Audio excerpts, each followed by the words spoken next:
মাংস তো অনেকই খাই। কিন্তু এই মাংসটা একটু আলাদা। মানে হাঁসের মাংস আমি অনেক রান্না করেছি, বাট এই হাঁসটা আমি এই ১ম রান্না করলাম। এই হাঁসের নাম হচ্ছে রানার হাঁস। হাঁসের মাংস ছিল প্রায় ৩ কেজির কাছাকাছি। তো এই ধরনের হাঁস আমি কখনো রান্না করিনি, এই ১ম। তো বেশি যেহেতু মাংসর পরিমাণটা, তো তাই জন্য আমাকে পেঁয়াজটা একটু বেশি কেটে নিতে হয়েছে। প্রায় ৩ কেজির কাছাকাছি ছিল হাঁসটা। তো যার জন্য আমি পেঁয়াজটা কেটে নিয়েছি ১/২ কেজির একটু বেশি কিংবা কম, এইরকম যাই হোক। এই যে আন্দাজ করা যাচ্ছে এরকমটাই হয়তো হবে। তো তারপরে আমি সরিষার তেল গরম করে সেখানে আমি পেঁয়াজটাকে দিয়ে ভেজে নিলাম। তো এটা বাদামি যতক্ষণ না হবে ততক্ষণ আমি ভাজবো। খুব বেশি ভাজার কোনো প্রয়োজন নেই। তো এই তো আমার পেঁয়াজটা কিন্তু মোটামুটি ভাজা হয়ে গেছে। এবারে বাকি যে মসলাগুলো সেগুলো দিয়ে দিব।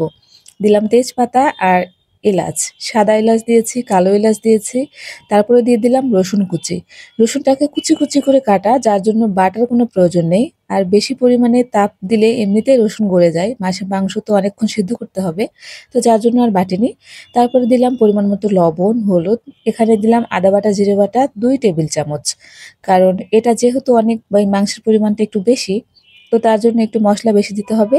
তারপরে দিয়ে দিলাম শুকনো মরিচ বাটা। প্রায় ৩০ থেকে ৪০ টি।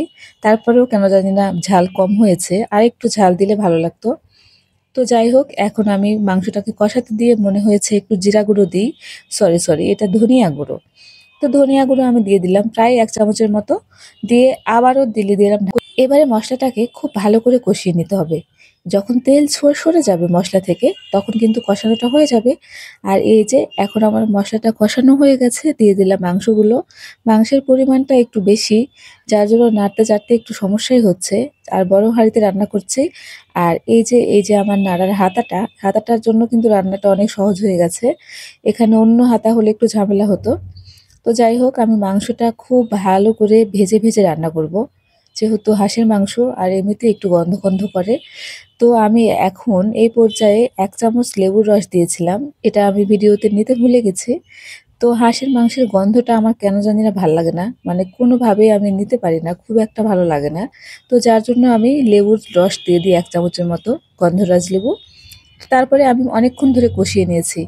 আর মজার বিষয় হচ্ছে এই মাংস রান্না করতে কিন্তু আমার কষানোতে কোনো প্রকার জল দিতে হয়নি। কারণ মাংসটা খুবই পরিমাণে জল বের হয়েছিল আর সেই জলে কিন্তু কষানো হয়ে গেছে। তো কষানো অবস্থায় যখন মাঝামাঝি পর্যায়ে ছিল তখন আমি একটু গোটা রসুন আর একটু আলু দিয়েছিলাম। আর তারপরে পরিমাণ মতো ঝোল দিয়ে আমি গরম মসলা বাটা দিয়ে নামিয়ে নিয়েছি। আর এই তো আমার মাংস রান্নার ফাইনাল লুক।